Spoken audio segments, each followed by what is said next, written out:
Good evening, everyone, and hello from SAP Center as we get set for one of the most intriguing and exciting seasons in the history of the San Jose Sharks franchise. I'm Ted Ramey alongside my good friend Brodie Brazil. Brodie, I've been talking to you for a little bit now. You seem like you're just about as excited as I am.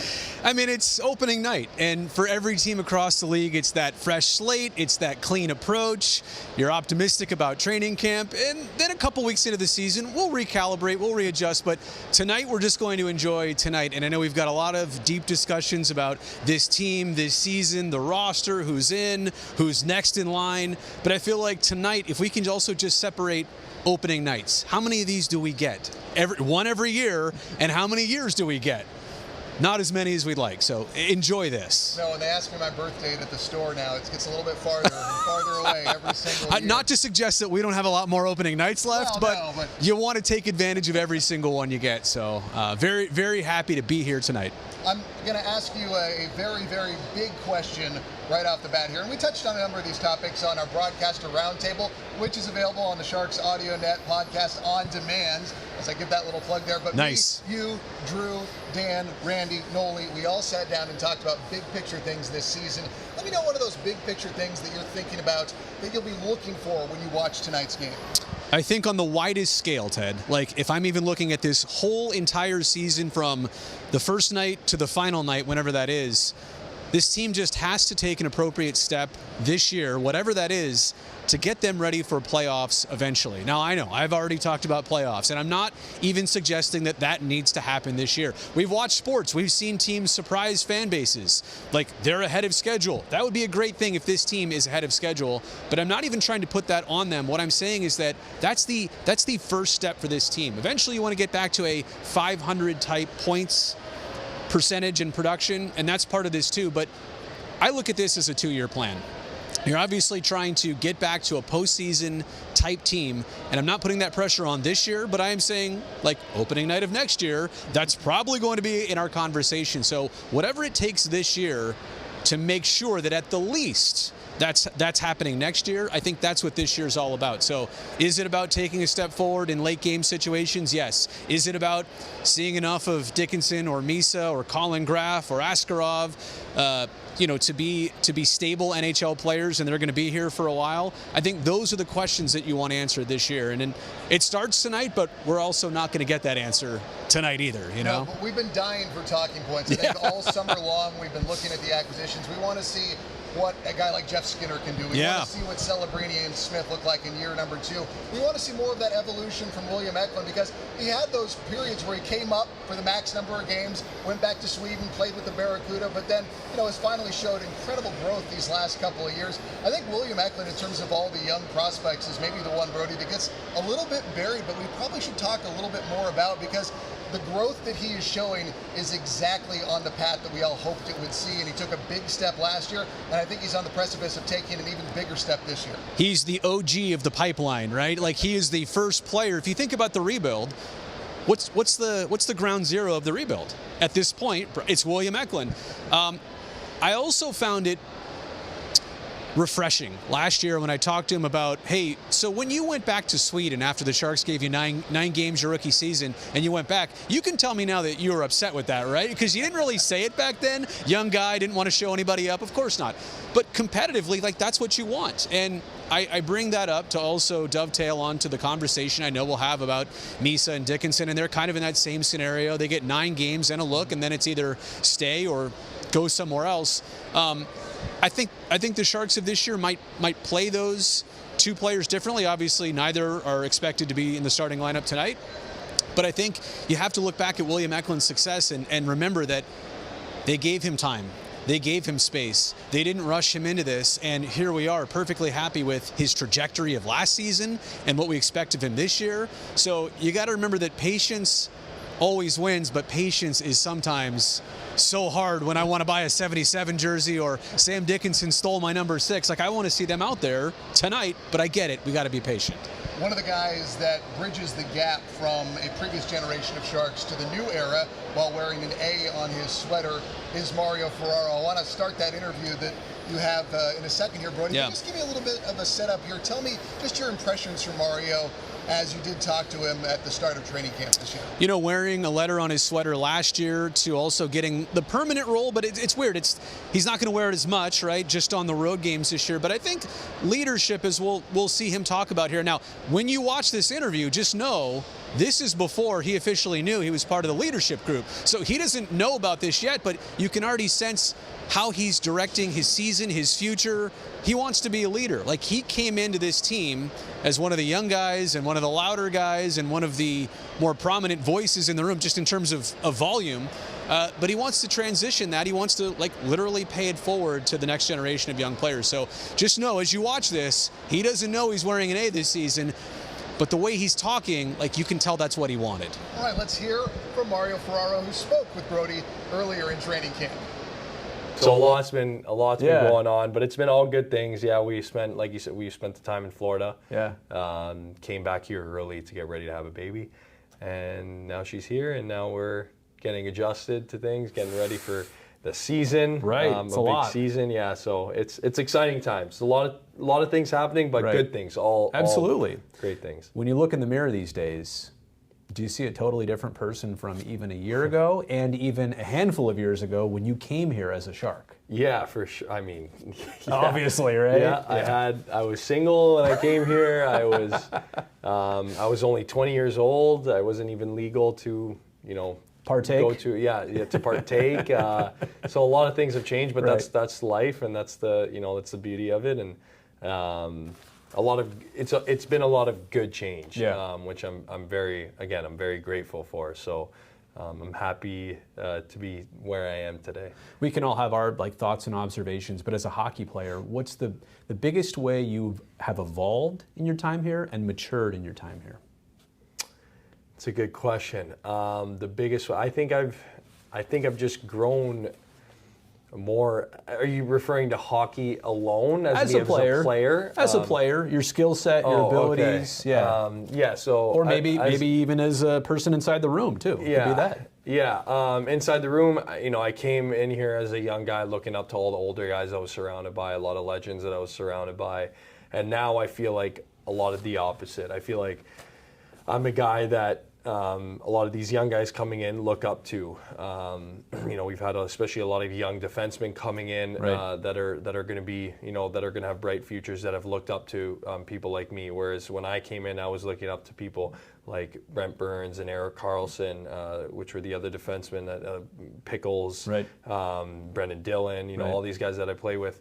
And now I feel like I'm in a role where I'm still learning from other players. Like I'm obviously still building off of other people, but now I'm in a role where other young defensemen are coming in and are picking my brain and trying to learn from me. So that's what's changed, I guess, in the room. Mm-hmm. But in terms of my personality, that hasn't really changed. I try to bring the giggles and the smiles and to have fun doing what we do, and then obviously to get intense and dial it in when I need to, and then on the ice, I think the biggest part of my game that's grown is just my attention to detail on defense, gap, eliminating time and space. There's obviously still areas that I want to improve. Sure. But I think just being more consistent defensively. I do think I've been jumping into the rush a lot more and getting more comfortable with taking a bit more. I wouldn't say risk, but a bit more chances to get involved and to create more offensively. So those things have definitely grown in my game.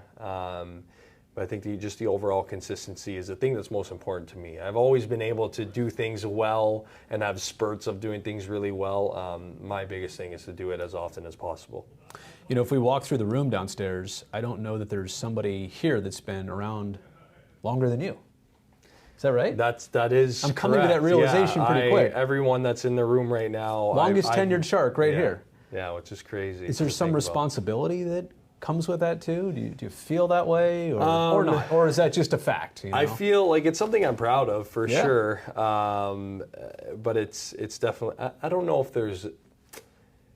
if there's more responsibility, but I do kind of feel like someone that other people can, other new guys coming in can look up to or ask questions. And even vets that come in, like if they need help looking for a place to stay or things to do around the area.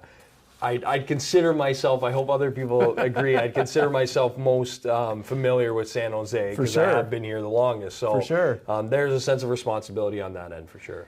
Looking at the ascent of the Sharks, and there's some young forwards and goal scorers, and I don't know, though, that this team is going to score its way back to winning and score its way out of maybe where it's been in some rough spots. And last year, defensively, this team really improved. Goals for versus goals against narrowed the margin by a big time. Is this team's continued progress, isn't that going to happen with defense as much as it is going to happen with scoring goals? Isn't defense a huge part of that? I think defense is definitely the most important. I think that, I'm a defenseman, That's so why maybe it's I a little ask. biased, but I think that defense is going to be what leads us to good offense, and I think that the way we're going to win games is by playing more solid defensively. Yeah. Because I just believe that the more we defend well, it's going to open up our chances offensively. So the less time we're spent in our own end defending means we're going to have more energy to play offense. So I think they really just go both hand in hand, but. I'd like to see us keep the puck out of our net more and more to win those tighter games, because then that when you go into a game where you are scoring, you're going to be able to hold that lead. You're going to be able to build on that lead by just already having instilled some good defensive play. Two last things. There were so many close games in third periods last year where they just got away, and that's how they went.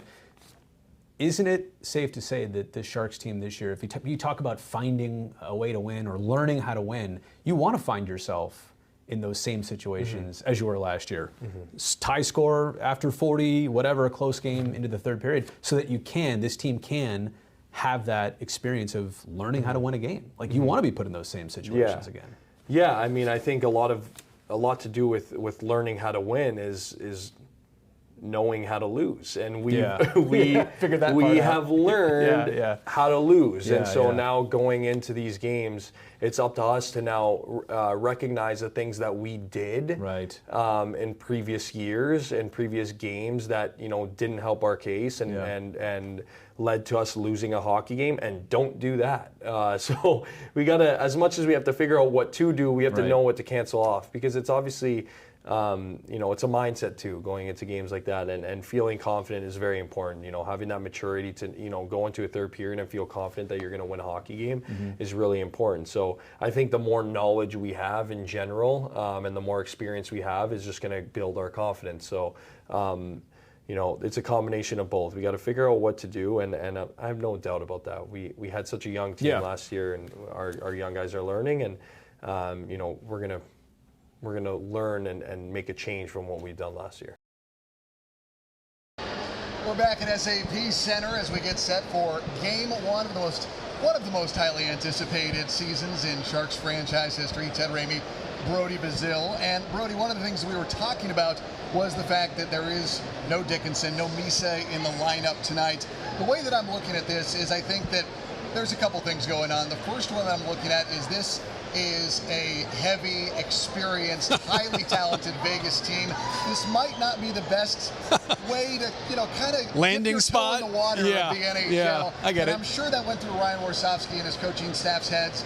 And I also think that you rely on these veterans in the lineup. You brought them in here for a reason, to be able to go to toe-to-toe with these teams. And then another thing about this is that with Vegas being on the second night of a back-to-back, I think that San Jose thinks that they have a really good shot, and this is that veteran experience that can really come to the forefront and help them get a win early on in this season. You're saying that you think all of these decisions made by the Sharks coaching staff were well thought out, because they obviously were. And I get it, the fan excitement, and it's opening night, and you want to unwrap all the presents. You want Dickinson and Misa out there. But to all of your points, Ted, and even somebody who we talked about how many opening nights we've got. I think this is 17 for me with the Sharks. Even I'm a little bit, not nervous, but edgy, and I feel like it's the jitters of the first time. We've done it 100,000 times before, 100 or 1,000, but we haven't done it in a while. And I guess that kind of takes the edge off the start of their season, soft landing spot. Totally agree. Here's two other things I want to point out. Tonight, are we really I got to wrap my head around this. Are we really getting behind Ryan Reeves and going against Tomas Hertl? Because 2018 Brazil is having a hard time conceiving where we're at. And look, things happen for a reason, and I'm happy for Tomas, and I'm happy to get Ryan Reeves, and I think that's a great veteran addition. But speaking of the veterans, to your point, I think that's why you want to start off your season with the best platform possible and the most predictable and the most veteran experience, in a roster and in a starting lineup tonight. Orlov, Klingberg, Skinner, you want all these guys that have played close to 1,000 games or more. You want them in the lineup. You want them to be what gives you a little bit of predictability tonight going up against a very tough Vegas team and all the emotions of opening night. Well, one of the things that we talked about in that broadcaster roundtable, which is available on the Sharks Audio Network on-demand podcast, was the fact that the coaches have a lot that they have learned from year number one. And that's one of the things that I spoke with Drew Mendes specifically. I asked him what he thought Ryan Warsofsky learned from year number one. The first thing he learned, and he saw it last year, and you saw the adjustment last year, was his and his coaching staff's demeanor on the bench towards the officials, towards the game. They were very vocal, too emotional, and too loud. And it got to a point where it was a distraction for the players, and they weren't as composed as they needed to be. It's okay to have emotion, but you can't be emotional. And you saw them adjust that last year. And I know Randy had talked to Ryan about that they looked at their own behavior. They looked at the way that they approached the game, and they looked in the mirror first and went, we've got to be better than that. And but the second half of the year, they were very, very good and way more composed on the bench. The other thing is, and the 4 C's, and Danny we'll talk about that, but the 4 C's that he's talking about, the number one C in there that I look at is compete. They needed to up their compete level. And what does that mean? There's, such a abstract concept when you think about it. It means you got to skate like hell away from the puck. It means you got to check like crazy. Because puck possession leads to scoring chances, and puck possession for the other team leads to their scoring chances. When you lose puck possession, you got to get it back as quick as you can so you can go back on the attack. They forgot to check, especially in third periods when they had the lead. And we watched training camp. It was hard. It was physical. It was intense because they knew that they need to get off to a better start this year. And the one thing they did a lot of was competition drills, one-on-ones. So the two things is behavior, their own behavior going into the games, because they understood that, geez, it does really affect the players and how we behave. And number two is their identity has to be, part of their identity has to be, a big part of it has to be, we're going to be a great checking team. How did the Florida Panthers win another Stanley Cup? They check like crazy. They check you into the ground. Connor McDavid had one freaking goal in the Stanley Cup Finals after being the MVP last year. One goal, and it was in the game where they blew out the Panthers. You got to check in order to win in this game, and you saw a lot of that from the young guys, especially in the preseason games. Randy, last year you captured a sentiment that many of us felt, which was that the Sharks were the most fun last place team that you could possibly watch. But I do want to get your thoughts on that now, because I think we all agree they're at a point where that can't be the narrative for too much longer. And I know that they don't want to get stuck in a 0-for start to the season. We saw it go till, through game 9 last year, and 2 years ago it got into double digits. And we all want them to be fun. We want to be entertained, but it's got to be a little bit more, right? Well, I don't want them to be as fun in the third period. No team had more trouble going into third periods with a lead or tied going into the third period. The Sharks had, by far, it wasn't even close, the worst record in the NHL in closing out hockey games. So I'm really looking for improvement in that area, and it speaks to what Drew's talking about as well, managing the situations. And if you're trying to win a hockey game in the third period, you have to check in the third period. You can't be taking chances, taking bad penalties, giving odd man rushes, and things that we saw last year. So I'm really looking for that, really from the onset of the season.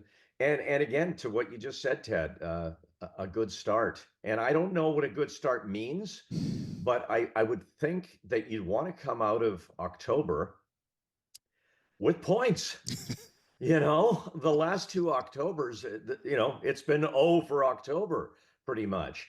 And you put yourself in such a hole early on to try and make up some ground later on. Everybody, there's a sigh because here we go again. And I think it's just such a downer way to start the season. Now, the schedule maker didn't exactly do them any favors. 2 of their first 3 games are against teams that are legitimate Stanley Cup favorites in Vegas and Carolina. So it is not going to be a picnic that first week. At least those games are at home. But I'm really looking for them to settle in and fingers crossed, everybody, especially Celebrini, be healthy and come out of October, hopefully with 7, 8, 9, 10 points. They're going to need to establish themselves early on in this season. And if they don't, obviously life will go on. But I'm really excited about the opportunity to do that, starting with a clean slate.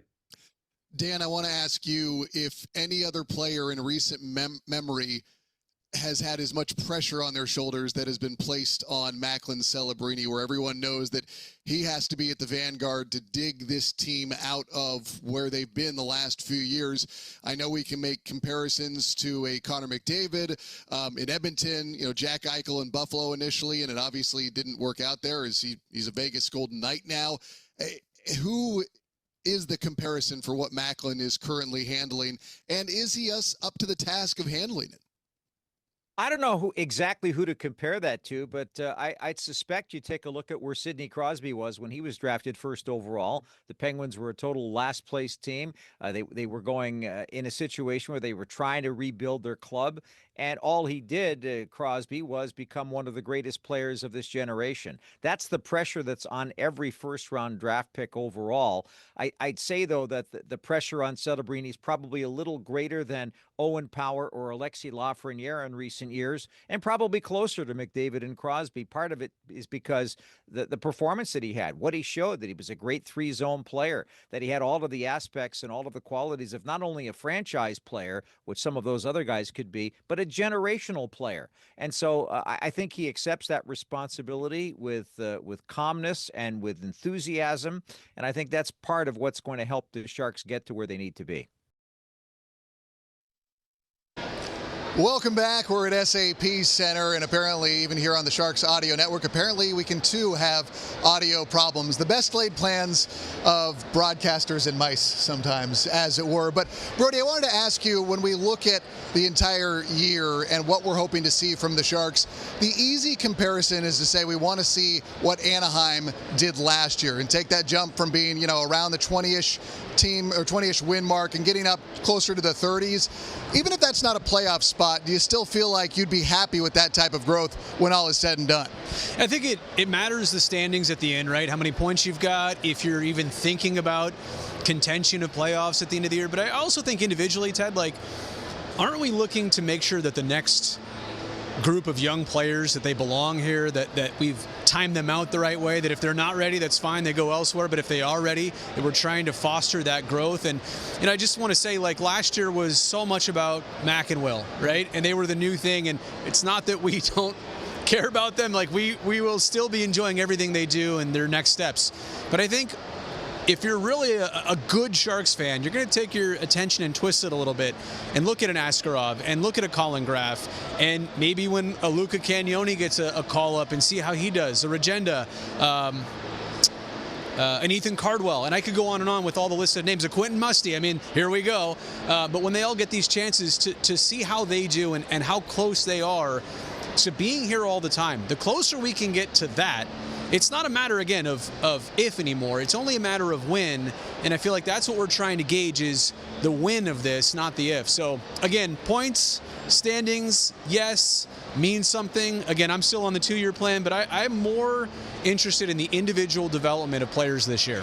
I think you may have read the title of Morning Tide this morning, Time to Go, Time to Grow. Right. And I think it's important to look at what we saw last year with Colin Graff as a prime example. He started off with the Barracuda, very motivated after spending the last half a month with the Sharks the season prior, but he was shot out of a cannon, and he demanded that the Sharks take a look at him. He was giving up time on that, on the penalty kill, and really proved himself and showed that he belonged. Really good at winning pucks along the board, and combined with that great college line where they went from Graff to Smith to Celebrini for a goal. That was one of my favorite points of the season. But I think when we talk about the type of growth that we're looking for the players, whether it's a Musty, whether it's a Cagnoni, whether it's Ethan Cardwell, whoever it's going to be, I do think Colin Graff put forth a very clear blueprint with what the Sharks front office and coaching staff are looking for. He's one of my favorites, and I do want to expand on that in a second. But you know what I just realized? You brought up something last year, that moment, the college line, right?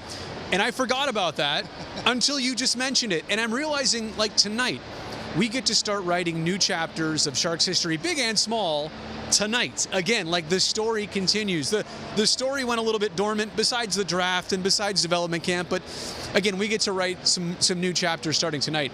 Colin Graff, one of my favorites. And Randy and I were talking during training camp, and he was mentioning how sometimes players you expect to pan out, they do. Sometimes players that you don't expect to pan out, they also do. And such is the case of a Joe Pavelski back in the day. And I'm not putting all the pressure on Colin Graff. Easy now. Yeah, right? Slow me down here. But I think it's the same idea and concept that somebody's going to kind of earn their way into this conversation of, hey, you belong here, you fill a role here. Is Colin Graff going to be one of the key penalty killers throughout his entire career? I don't know. Maybe that's like where the Sharks need him and want him for years to come. But I guess it's just his adaptability, his hockey IQ, his like Swiss Army knife type makeup, I think is tremendous. And he's one of my favorites. So again, and that's what I'm saying about divert your eyes off of 2 and 71 for just a second, because this season is about the rest of that group. So, not to not pay attention to who we enjoyed last year, but we got to move on a little bit in terms of what's next. It is easy to look at the high prospects. They're very sexy. They're very high ceiling type players. But you made that point about Joe Pavelski. No one was expecting that. And so you're looking at some of these other players that are going to come along and fill out that narrative. And it's not going to happen today. It's not going to happen this year, but it is going to happen over the next couple of years. And, you should go back and take a look at those draft classes that Mike Greer has brought in and seeing who's really trying to push the issue. Not that they were a lower tier pick or anything to that extent, but one of the guys that really impressed me during the preseason was Cam Ward. I really enjoyed his play. He looked like he was Cam Lund, so I get some NFL in my head. But I really enjoyed how just unfazed by the moment he was. That was what really, impressed me about him. I was waiting for the mic to drop in Lund. I know what you meant. I had that moment too. I think Cam Lund getting about 10 games at the end of last year and making the most of it and kind of proving himself. I really feel like that's one of those steps. And we talk about belonging. Now, is 10 games enough to prove that you belong here for a full 82? No, but I'm just saying, take him in those 10 games, stretch it out over 30 and 40. Now we're talking about, all right, here's somebody that belongs. I hated the injury that he had, by the way, in not even the preseason, in the rookie face-off. The hit he absorbed was I was mad watching that on the stream. But point is, again, we can look at that list of Sharks prospect and pipeline names. It is ridiculous. We have to realize some of them are absolutely going to work out. Some of them may not pan out to what we expected, but there are going to be some surprises along the way. And I'm not saying Cam Lund is a surprise, but kind of a sneaky name and a sneaky skill set that I hope we get to see a lot more of this year. I do hope we get to see more of him this year. And then I know there are people who are reacting to this lineup tonight, not seeing a Dickinson or a Misa, but I have to remind you that there are always going to be changes along the way. Whether or not we like it, injuries happen. That's always going to be part of the narrative. And as we're coming down to our final roughly 55 seconds here, Brodie, I want to ask you for a final prediction. How many wins do the San Jose Sharks have this year? I'm not going to hold you to this. I just want to know what you're feeling as we get ready for opening night here at SAP Center. Remind me where we were at last year? It was right around 20. 20, all right. So, I think you got to look at it and say anything around 10 more is what you're aiming for minimum. Realistically, like we were saying, if we're on the 2-year plan, you got to get to that 500-ish level of points per season. So, look, I mean, I'd love to see a 70, 80-point team. I'd love to see that. And even if you're on the outside of the playoffs this year looking in and you make that jump, I'd be very satisfied with that. I'd be very satisfied with that as well. But we are just about out of time. Coming up next, it will be the Hall of Famer Dan Rusanowski and Drew Amenda pregame live on the Sharks Audio Network, and then go time at 7 o'clock. Thanks for joining us, everyone. For Brodie Brazil and the San Jose Sharks, I'm Ted Ramey signing off.